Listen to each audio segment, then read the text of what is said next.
Welcome to Jaipur Dialogue USA. Hello, viewers. Namaste. Today, we are going to talk about a very vital issue, climate change. We have seen in the recent past that the Paris Accord, the global leaders have met, and then there was a major conversation on this issue, followed by a COP26 meeting in London. Now, point of the matter here is very simple. It has been called as an existential threat. It has been going on for a very long time. When the first ever time Vice President Al Gore had talked about it, the inconvenient truth. How real is the issue? What is the politics and economics of it? So ever since Al Gore talked about it, it has been many years down the line. Expecting the world to come to a conclusion on these matters is remarkable, but I only wish one thing. And sometimes as a layman, the thought comes to your mind that if the world had a population of 4 billion today, as against 8 billion today, as we know, would we still be talking about this issue? What is the root cause of the problem? Why this problem has become an existential issue? To what extent the economics of it determines the argument, and to what extent politics is playing the game. Let's talk about this. But before that, I urge all of you to subscribe, like, and share. Encourage us, support us, because we are carrying an important message forward. To discuss this issue, I have the great pleasure in welcoming Mr. K. Siddhartha.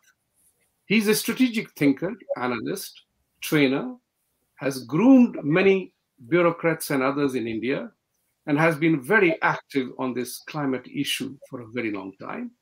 And along with him, great pleasure in welcoming Ambassador Pradeep Kapurji in Washington, D.C. here. So thanks to technology's marvel, New Delhi, Washington, D.C., and New York, we are all together, talking live.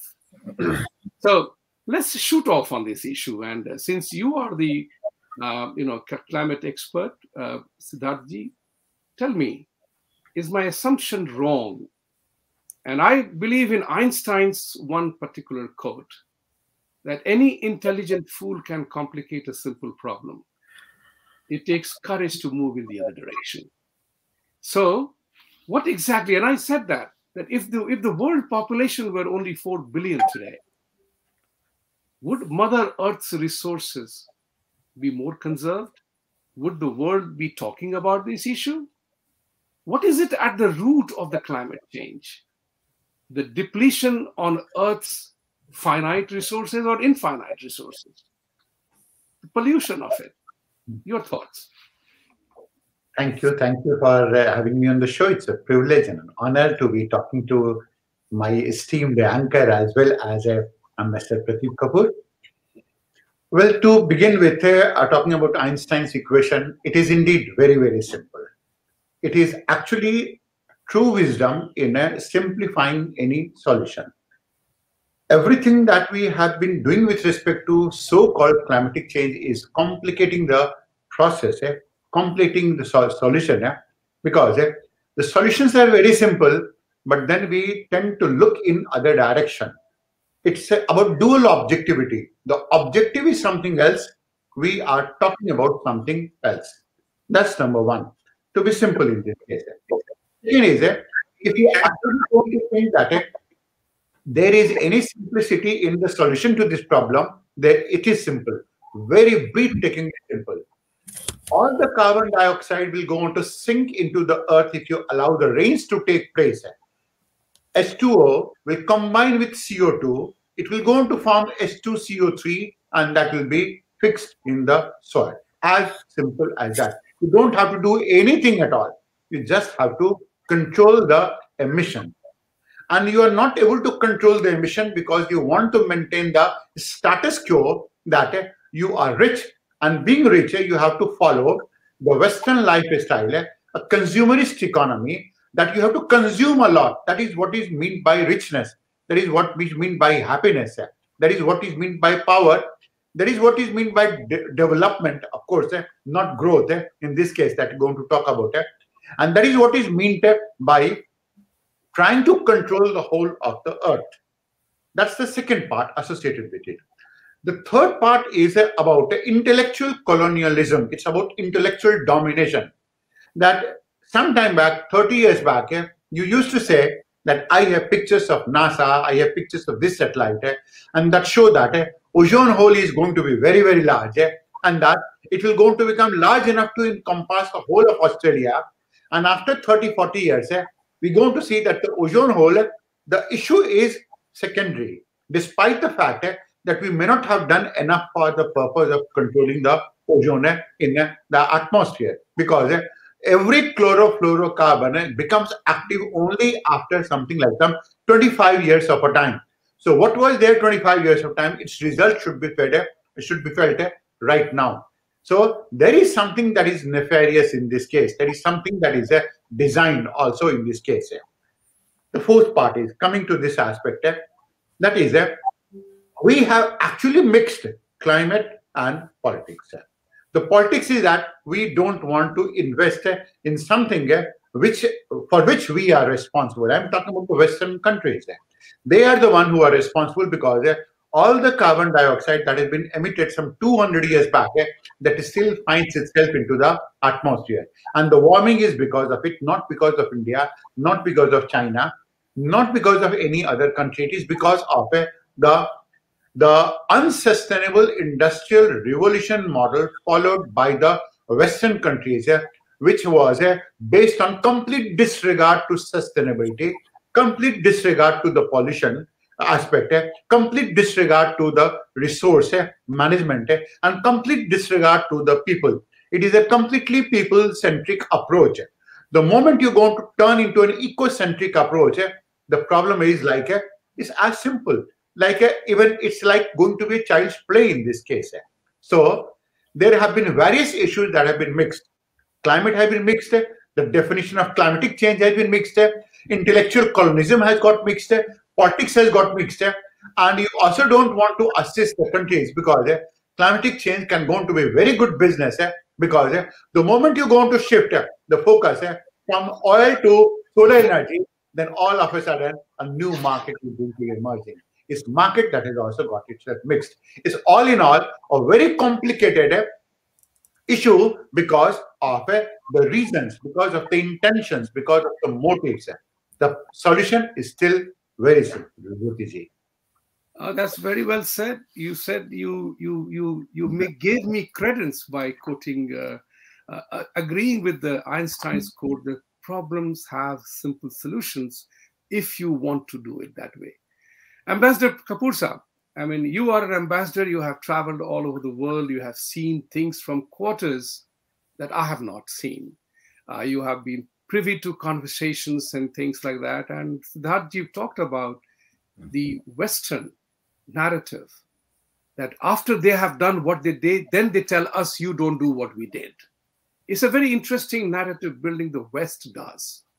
You know, in my humble opinion, sometimes I say that Europe's two greatest contribution to world peace is giving 2 world wars, which were essentially European conflicts. They were converted into a global war because the colonial powers where soldiers died in that entire scenario. I mean, so the question here is very simple. West has developed remarkably, and now they are saying, oh my God, climate is changing. You guys are responsible for that because your development needs are the challenge. And I read some very touching statement coming from Africa. One African leader said that your pets live a better life than our children do. So for you to tell us about climate change and surrender our growth and development objectives, you have to help. And it was in this connection that the coal and fossil fuel are being attacked that Prime Minister Modi at COP26 made a statement that I commit to reducing emissions by 2030 and net zero by 2050 or 2070, provided you give us $1 trillion to create an alternate source for sustainable power. Siddhartha talked about it. The other element which Siddhartha mentioned about was development aspect. According to the World Bank data, which I accessed, was that China reduced rural poverty from an astounding number of 96% to 0.6% in 39 years. And between 1980 and 2019, it lifted 750 million people out of poverty through high sustained economic growth and making average Chinese 24 times richer. If that's the data, that economic growth drives people away from poverty into wealthy, where does India fit in? We are a chaotic democracy. Everybody has a right to object to things, but nobody has the commitment towards the duty of it. Where does this dialogue fit in with specific reference to India's needs? Thank you very much, Vibhuti Ji, and thank you also to Dr. Siddharth. I view it, first in the historical perspective. What do I see? A large part of the world is colonialized, including India, Africa, large parts of Asia, Latin America. And who are the colonizers? Countries of Europe mostly, including Britain, France, Spain, Portugal to some extent, and Holland. And what are they doing? They are taking the resources from their colonies and bringing it back to their own countries and piggybacking on it to become industrialized, to become advanced, and to give a quality of life to their people, which is a good quality of life. And this has been happening, let us say, for between, let us say, approximately 100 years to 300 years in different colonies, in different countries which have been colonized. So based on that, you are selling your end products, end produce to those countries whom you have now rendered in a very hapless and helpless shape by doing this for centuries. And those countries, for example, the data on India, which I have, there is an article which came out in The Economist. Let me, mention about this because it is put out by The Economist, which is not at all known for its sort of positive outlook on India, written by the International Monetary Fund and the Angus Madison Foundation. Consultants also. So they have said that from the year 0 to the year 1000, the global GDP, the net contribution into the global GDP by India in terms of purchasing power parity was 1/3 of the global GDP. From the year 1000 to 1500, it was about 1/4 of the global GDP, 25%, 30%. When the British came in, it dropped to less than 2% and 1%. And there are now studies which show that the loss to India from the British colonization was more than $40 trillion or much more than that. So you have sort of, deprived all these countries of development by taking away the capacity for development, whatever capacities were there, reducing them and enriching yourself in the process. So today, it sounds a little rich for these countries to say that, you have to reduce your development, economic development. So I have been lecturing a lot to students in the Western countries also and to the government officers in India, holding workshops on climate change. And I call it the green versus growth dilemma. And it is something where we have to ponder. The CBDRs came out of the 2015 negotiation in the United Nations. The UNFCCC has been going on for a long time, UN Framework Convention on Climate Change. And the COPs have been going on for a long time. But at least, finally, there was a concept of CBDRs, common but differentiated responsibilities, which accepted this aspect that while their responsibilities are common, but they are still differentiated because of this historical evolution. The other aspect, which I'll mention very briefly, I don't want to make it too long, is that, in the world, there is enough for everybody's need, but not enough for everybody's greed. I'm not saying this. The person who said this is Mahatma Gandhi. I'm just quoting him, that there's enough for everybody's need, but not enough for everybody's greed. So a solution which is equitable with equity and justice would be a good idea. And that has, if we hark back to thousands of years, in the Atharva Ved, what do we talk about? Prithvi Sukta, Bhumi Sukta, the ode to the earth. Saying that, oh earth, we have to respect you, we have to protect you. So while it is incumbent upon all the countries of the world to, INDCs are there, the concept of, intended nationally determined contributions from a fixed contribution decided by the developed world for the entire world, etc., which was not palatable. And India and China at that time were known as spoilers. I'm very happy that India has moved on to a very great leadership position in terms of green energy, international global solar alliance, etc. But we'll talk about that later. Thank you, Vibhuti. Thank you. Siddharth ji, एक सवाल पूछना था इसमें. I wanted to add to this what Pradeep ji said, Ambassador Kapur said, was the cost of doing the entire thing. I was looking at the data again from the World Bank, because that's the most, that's where you can gather supposedly neutral data. We hear a lot about climate emergency, alarm, existential threat. We will die, our children, our grandchildren, saving the life of those people. And it always triggers a thought in my mind. The total number of, as a percentage of GDP, the total cost of controlling climate by 2100 is supposed to be 2.6% of the GDP of the world. That's not alarming.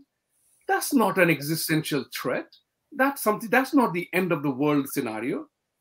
Why is this kind of a drumming up is being done? What is it that is driving the alarmist argument? Climate emergency, climate this, climate that. What is it that is driving? But there is a reality too. I mean, I lived in two beautiful cities in India, which were, in my opinion, the authentic air-conditioned cities in India. That is Pune and Bangalore. I mean, I was there for many years. We rarely ran a fan there. We never had to use fan. Saal mein 2-3 dafa shayad. Today, you can't live there without these things. There is a definite reason. There has been a continuous movement of people, construction, and again becomes the growth and development story. The development of Bangalore and Pune, concentration of industries at the expense of not developing the hinterland. So where do we pin the problem? Where does the alarm come in? Why the politicians whom nobody trusts drive this agenda of alarmist in this matter? Well, if you go on to see the modus operandi of the Western countries, their perception management is like that. First is creating a hype. Once it is that your hype has been created, then they start talking about that. This is how exactly we can go to suggest it. I'm just going to give you one example that is unrelated, but then related to environment. There used to be a leguminous crop in Bihar and Uttar Pradesh called as kesari. Now, the Western countries wanted that should be substituted by chemical fertilizers. So what they did was, they said that kesari, consumption of it causes a lathism, so much of hype that ultimately the government had to intervene about talking about replacing a crop which was responsible for fixing nitrogen in the soil for the whole of the year. Imagine, no chemical fertilizer was required. Not at all, because there is no crop like kesari in the whole of the world which has such a capability of fixing so much amount of nitrogen. So that was ultimately replaced, and India had to pay a price by way of importing 1 lakh crore of chemical fertilizers at that point of time, and which has been increasing to all our detriment. That is number one. That is how the West functions. The second is, now these countries also go on to see that what will be the ultimate impact of climatic change, which is going to be sending alarm signals to them. The ultimate impact will be in the West itself. For example, let's say if Greenland ice melts, then the melting of this ice will go on to put so much amount of a cold water in the North Atlantic region, in the Davis Strait, as well as in Greenland Strait, that the whole of Canada will going to freeze and half of United States will also going to freeze. So global warming will go on to be responsible for global cooling. That is one. That is sending alarm signals. India will not be too much amount of affected, largely because the people of India and tropical countries are very resilient. You go to allow them to live without food for 3 days, they will go to live without food. You're going to raise the temperature, there is no electricity, still they will going to survive. West will not be able to survive any type of a change in their lifestyle. That is the second part. The third is, most of these Western countries, of course, they dominate the whole of the world intellectually, saying that whatever that they are saying is going to be correct. Now, they have been holding on this status quo for a good amount of time, and that is not proving correct also to a large extent. There is going to be a doomsday all in all. And moreover, even if you're going to accept it, they're not going to be dispensing any money in this case at all, because if they're going to dispense money, and there is a third aspect, they also do not want that any country should go on to emerge as big as the Western European economies. So you can imagine that the last of these economies have been that of Korea. Singapore, they allowed it. Korea, they allowed it. China, to an extent, they have made their own. But then they don't want that the whole of the world or any of these countries should go on to match the lifestyle, the so-called developed lifestyle, although it is not a developed lifestyle at all, of the Western countries. Now, all of these four factors have got completely marred into each other, and that is the reason that they are raising a hoopla. The last part is they know that they cannot go to survive with it, and in due course of time, other countries will also going to start developing, and the cost may go on to increase. Consequently, they are completely non-committal on the cost part. Imagine, I have been the perpetrator. I have been the one who have been responsible for polluting the whole of the world, and I don't want to spend any amount of money. I want it from the other countries, particularly developing countries. That is, in Hindi terms, it's called a pure baniyagiri in this case. That is how I'm going to say it, Vibhuti Ji. I love your very blunt analysis, and I'm glad about that. But that's what the conversation I need to have. We need to have. Truth telling must be made. Otherwise, what will happen is, Ambassador Saab, aapke paas aa raha hoon with this particular thing, that what Siddharth ji was saying, the Western desire to dominate.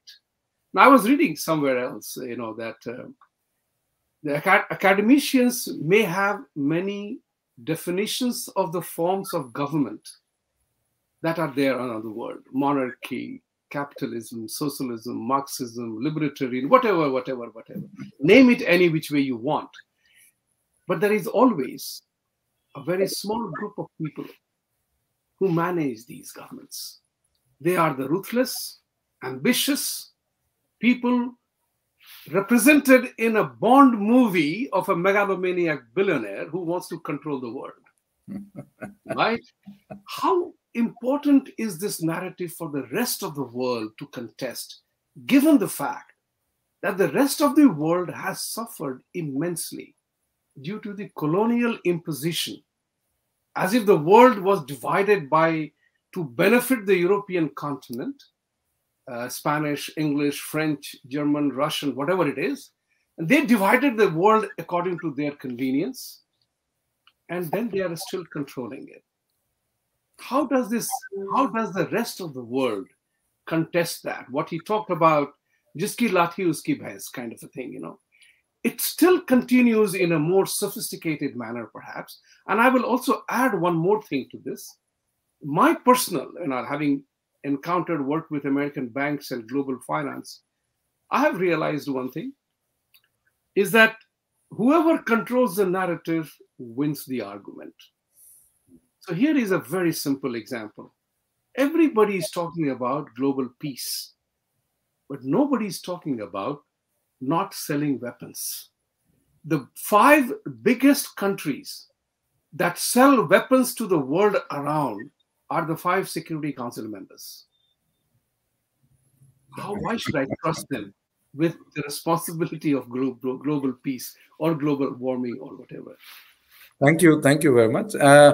I'd just like to bring some amount of balance back into the discussion. Firstly, about the climate change aspect. So you are already talking about there was imbalance. So go ahead. You are a diplomat, so you can bring the argument back. To the extent that the impact of climate change will be felt, is being felt, and will increasingly be felt by each and every person in the world. The low-lying island states are massively threatened, even to the extent of their own existence. We've been seeing it in terms of big fires, big typhoons, hurricanes, tsunamis, etc., which are all becoming many dimensions more than what the world was used to. So all that is part of the impact of climate change. So nobody can shirk their responsibility. Yeah, that's true. That's why I mentioned about common but differentiated responsibility. It's a responsibility of the Western world and the advanced world to contribute in terms of financing and technology. And that has been accepted to some extent in principle by these countries also. But they are not delivering on their promises or on the expectations or the aspirations of the world. About controlling the narrative, that is also, I would like to bring some balance to that, in the sense that it was a truism till maybe a few years back that the entire narrative was dominated, managed, controlled, imposed by the countries which had control of the media and which were prominently, able to manage the discussion and dialogue and outcomes.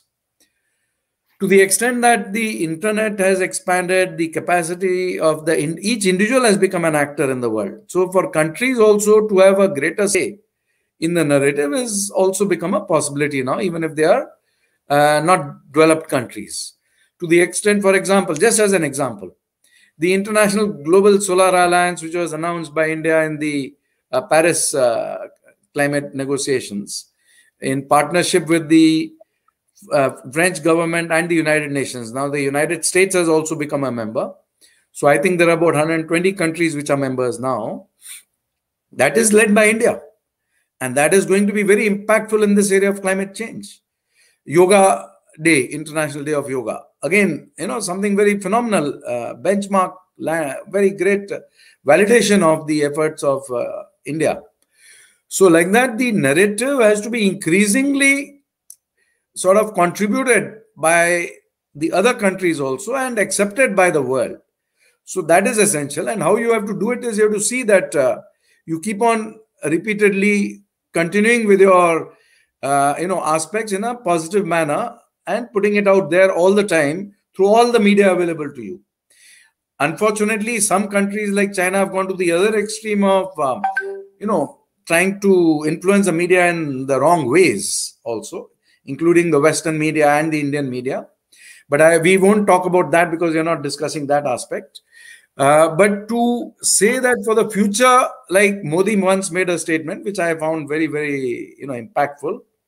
He said that if India has to do all this, it is essential for us to do it because I'm not seeing what the Western world is saying. I'm not looking at their narrative or their impositions or their expectations.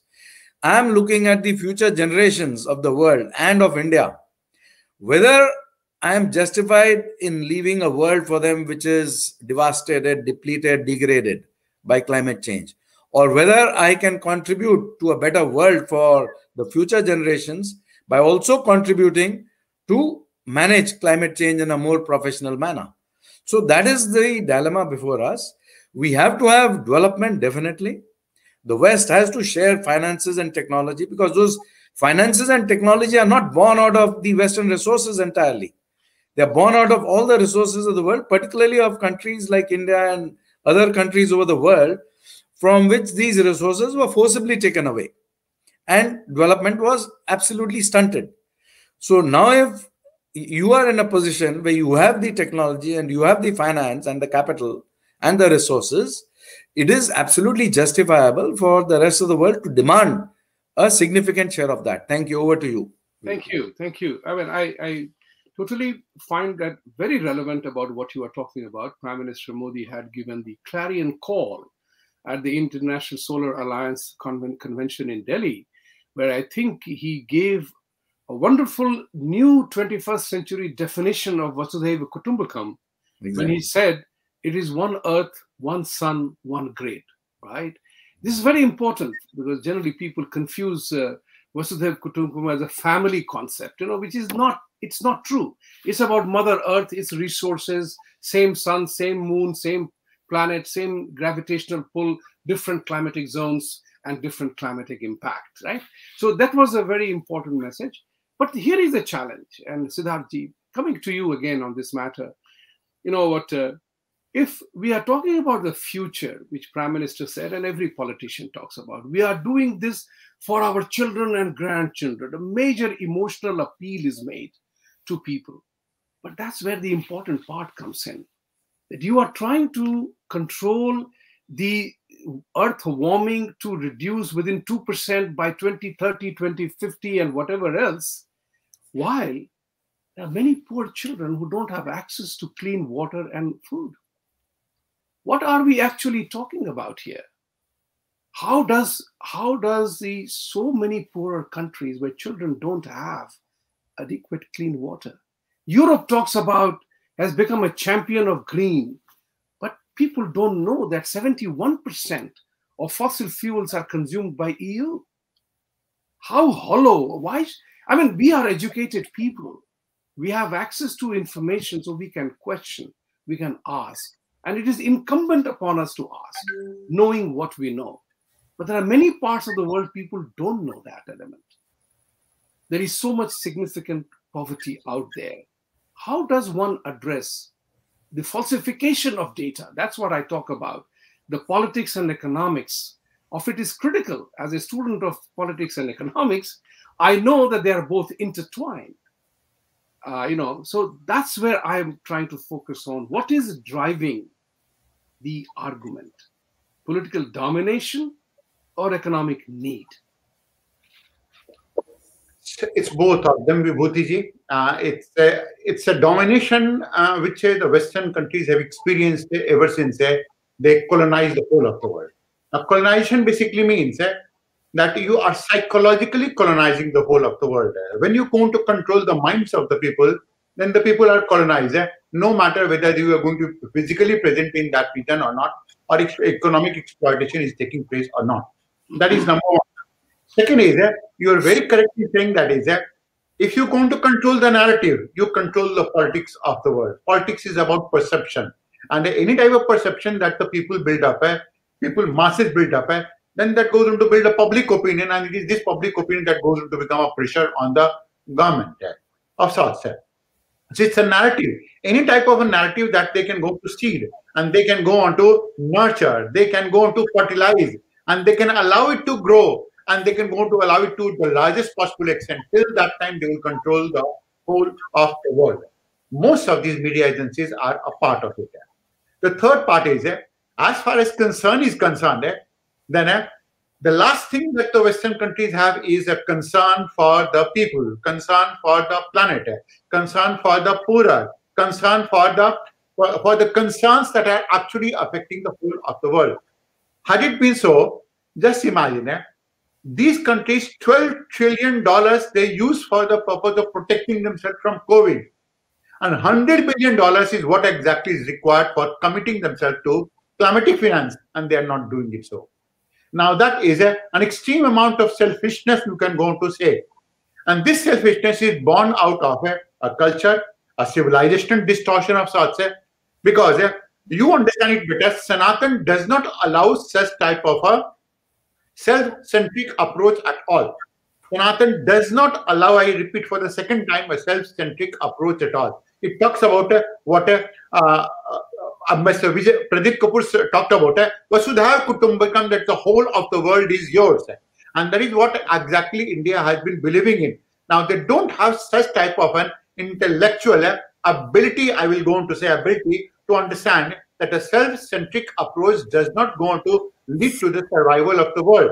Largely because if anything goes wrong with India, I go just going to take a model, and that is responsible for bringing about a change in the altitude of the jet streams, and which is responsible for breaking the polar vortex.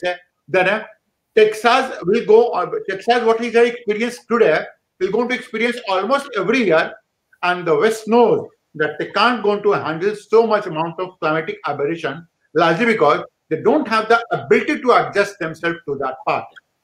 And now, no one knows it better than us, that most of the things that are being talked about by the West, that is going to be so hollow.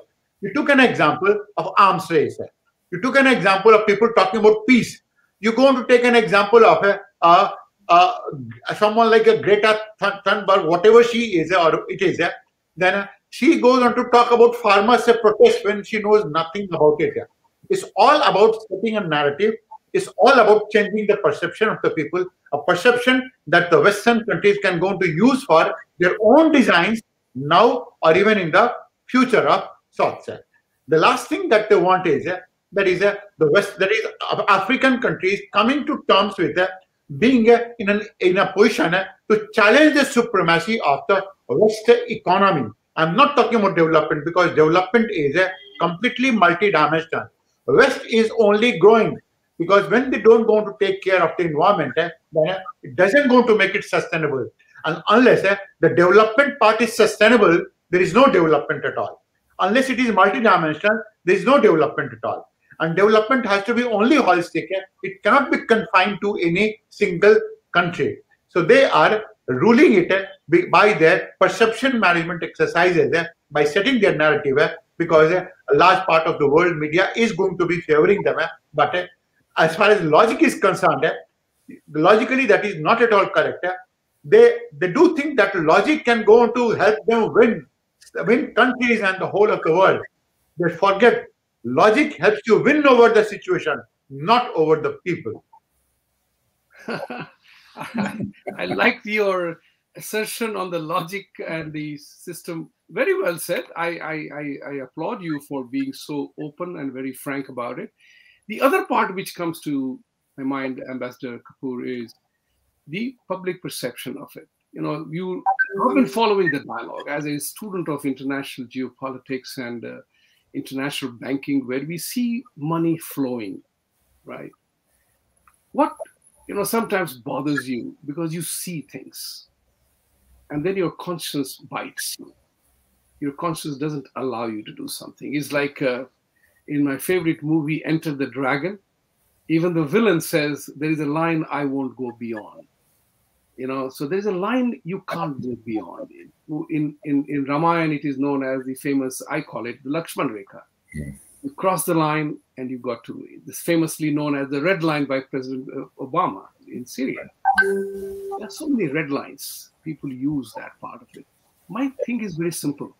We used to talk about in banking when we do the financing of a company, to bear in mind that in the long run, we all are dead.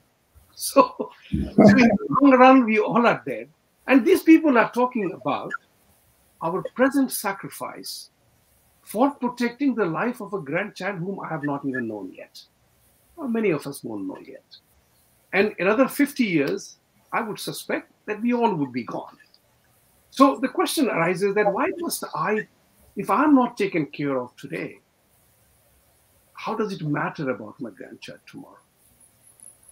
So politicians use the grandchildren, or the use of this word, is as an emotional blackmail. How fair is that? I mean, it's an unwinnable argument. People will call me how uncouth and selfish am I that I'm not concerned about my grandchildren's life. But I'm not talking about that. I'm asking about how dishonest is that? If I'm hungry, if I'm affected, my grandchild doesn't exist. That's the issue that I'm talking about. And related to that is, nobody is talking about taking things care of today by changing our food habit. The meat consumption, the beef consumption, the amount of water they consume. We know the numbers now.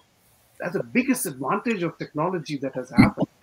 We have access to information that can't be taken away. We know how much we talk about drinking water shortage. and we are consuming water, and there is by hundreds of thousands of liters goes into manufacturing 1 pound of speck. So there is an immediate impact of changing food habits, which nobody wants to do. And nobody wants to sacrifice today because the voluntary. This requires voluntarism. So government also prints the note, it is we are paying for it. How does one draw the balance? Since you talked about balance earlier, how do we draw the balance between the rhetoric, reality, and the calumny? So, what I would say is that, as I discussed earlier, in the planet, there is enough for everybody's need, even currently. It is not that people have to go hungry or people have to lose out on quality of life if there is some balance again. Because if there is too much of greed, which we have seen, and too much of materialism, then to achieve that sort of state of existence for the world is not very easy for the planet or for the inhabitants of the planet.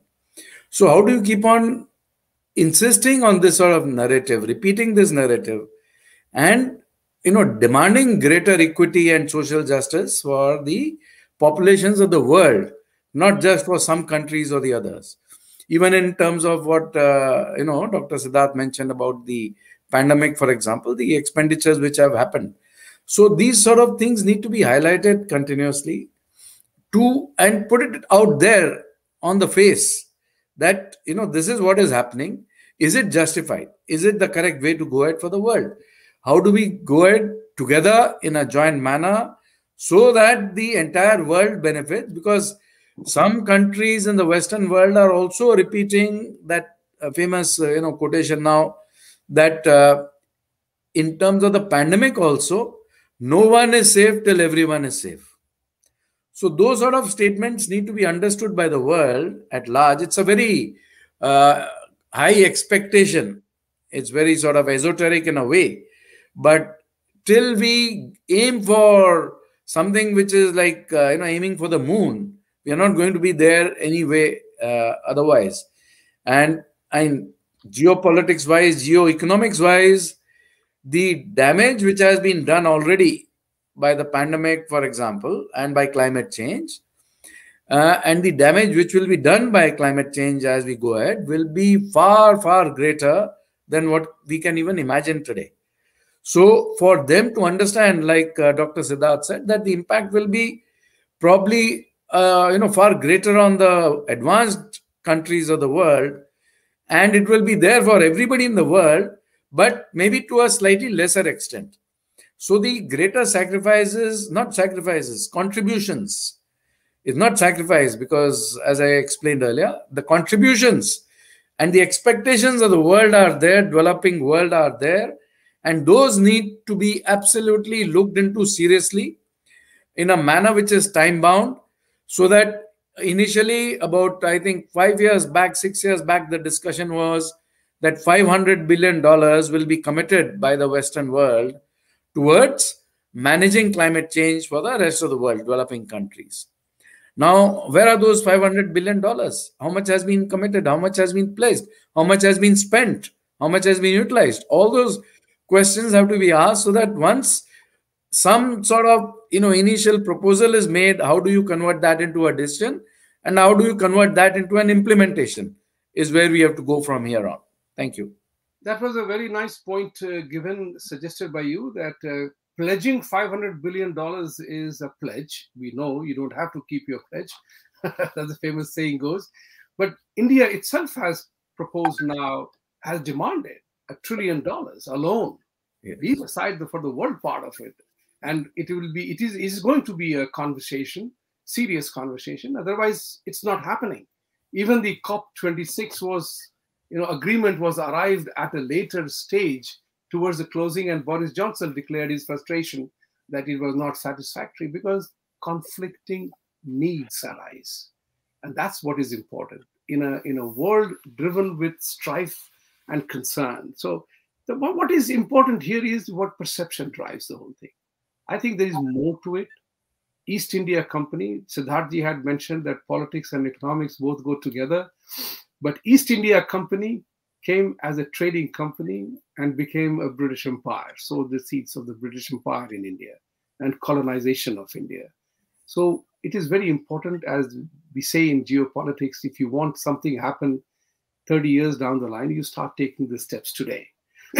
So there is definitely something driving the agenda. I would come to one last item, that how does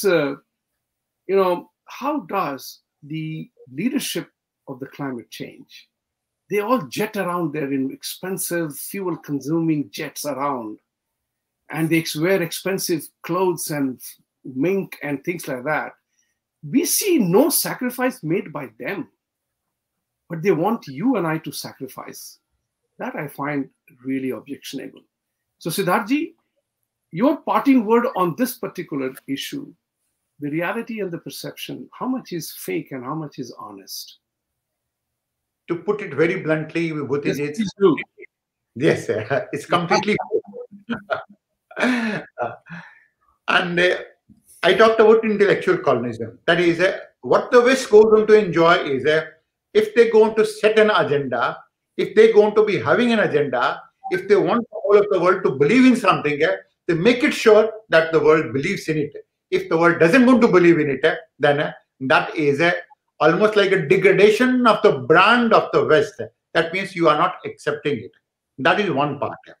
The second is fake largely to an extent that all the deeds with respect to climatic change and all the deeds with respect to actions, they have a lot of mismatch. For example, I'm just going to let you know, the biggest danger to warming of the ocean waters is going to be in the Arctic region. Now, I tell you what will happen in the Arctic region. As the temperatures in the Arctic region going to increase, all of those calcareous shells of the organism will going to get dissolved because of the temperature. Now, as they're going to dissolve, and as the ice melts, then ice is the greatest reservoir of carbon dioxide. And they will release carbon dioxide. The second carbon dioxide is released by the calcareous shells. The amount of emission that will going to take place is simply mind-blowing. Simply mind-blowing. No one has ever talked about it. Because the West has a control over the information, and because they can go to judge that information, because they can allow the information to flow, to stream flow also in this case. That's why they always going to use a selective information in this case to determine the public opinion. Also, how exactly is it that the research is going to be driven in the whole of the world. Unless we know the truth. The truth is, I'm going to let you know the bare truth. The truth is, you're going to follow a minimalistic lifestyle, a minimalistic living. And the essence of minimalistic living is going to be in Sanatan, nowhere else. Because you can go to control everything. The West, you will also agree, has never seen the type of development that India has seen it from 4th century BC to 12th century AD. For almost like 1400 years, there was no country that can ever go on to match India in terms of GDP, in terms of demeanor, in terms of growth, in terms of aura, in terms of anything possible. Still, India was very respectful towards its environment. That was largely because of this minimalistic lifestyle and minimalistic living. That was a product of its culture, religion, and civilization. Civilization is all about respecting your environment. If you're not respecting your environment, you are not civilized. And also, civilization is all about justice. Justice is not in law. Justice is not in rhetoric. Justice is all about how we treat each other and how we treat our environment. So the world is devoid of justice and it is devoid of a civilization, at least in some spheres. Thank you. Last word on this matter, Pradeep ji, Ambassador Kapur Sahab, is what must India do? And as the saying goes, knowing what we know. India has a population of 1.3 billion. China controlled its population through its one-child policy, which had different social impact in terms of the girl-boy ratios. But they controlled, now they have relaxed. What must India do? I mean, we are the privilege, I would say, God's gift, of being a region and a land where nature has been kind with weather factor. US, you know that United States spends more than 50% of its energy for cooling and heating. Yes. Things like that alone. Otherwise, we will perish. India has the unique advantage. What must trigger a self-sustained change is, in my opinion, harnessing the solar energy, which India is abundant of, and allowing innovation to take place. Government must invest and allow people like you, Siddhartha, and other scientists to develop India's model of solar development. Even India, we are dependent upon Western technology. I'm saying, in my opinion, and I would want your final word on it, two things India needs to do is to encourage a significant innovation with government support. That's where US developed. They pumped in a lot of money in research here and innovation. And the second one is we got to control the population. I look at it from this point of view. If today the world had 4 billion people, we won't be talking about climate change because Earth's resources won't be depleted. There won't be so much CO2, and we won't be having this conversation. So what must India do now for India alone? So, first aspect is that if I discuss about the INDCs, for example, what did India do? India kept on highlighting the fact that you cannot impose decisions as final decisions on the world, particularly the developing world. So what happened, instead of saying that 2% greenhouse gas emission reduction has to take place within so many years, the world completely had to turn it around to the Indian proposal that you have to make an intended contribution and a nationally determined contribution by each country, not by superimposition by the Western world or the advanced countries or others. So that's something which India has to continue talking about it in terms of the solutions for it, in terms of technology, in terms of finance. Second aspect, initially you had climate change being discussed between the scientists. Then the technologists came on, then the civil society, then the media, etc., etc. It took a very long time for the executive, the governance, the governments and the bureaucrats to get involved, and then for the leadership to get involved, the political leadership. But even as late as 2015, the segment which was making the biggest contribution to pollution and climate damage, the industry was not involved. It was only in 2015 at the United Nations that all these players were put on the table, which I mentioned, and thereafter the industry started taking a slightly active role. Otherwise, they were just sponsoring studies which kept on saying there is no climate change. That was all they were doing and hiding behind those studies. But you have to see who are the main culprits in the Western world particularly, and what are the technologies which are going to help. It's not that these technologies will only come out of the West. The countries which are developing have great capacities to do innovation and create new technologies also. So you have to contribute towards that. The International Global Solar Alliance proposed by India is one such phenomenal example of leading from the front. So how do you firstly define a narrative? How do you continue to propagate that narrative, and how do you get that narrative accepted globally and implemented is where India has to lead from the front. Even if you, to the extent that if you have to ask for a complete sort of change in the global governance, if United Nations has to go because of all the problems of the United Nations Security Council, for example, with the veto powers of these 5 countries, and create a new body, just like after the World War II, the leadership of the world decided that the League of Nations was no longer able to deliver on its promise or its expectations and was rubbished and trashed. So if that has to be done, to that extent, India has to move, saying that, okay, WHO has failed to deliver, United Nations has failed to deliver. We need new bodies for these aspects. World Bank needs to be changed. If it can change, it is good. If it cannot change, then create a new body for that also, etc. So that's where India's future actions would be. Very encouraged to hear these words from you, Ambassador, because yes, the world bodies need to change. The body is rotting, as I call it. The United Nations is a dysfunctional group of people where no decision is made. People spend more time on where the comma has to be used and where the full stop has to be used, and they play with words. This is a fascinating conversation, an honest conversation. I liked Siddharth's bluntness and bringing all the things to the balance part of it. Having said that, I wanted to also talk about the climate of politics in India right now because of the repeal of Farm Bill, but we will converse on that a little later. Ambassador, I owe you another conversation because you are a prolific author and both of you have done an outstanding work. This is a serious conversation. Most of the time people want to talk about only politics because that's hot. But you have authored a great book on healthcare and health-related issue post-pandemic. That's a crucial conversation to have. And we will have it in the near future very shortly. And welcome to the show again. Thank you, viewers. Subscribe, like, and share. These are serious conversations, and we must have that. So, ladies and gentlemen, as I always say, Satyamev Jayate.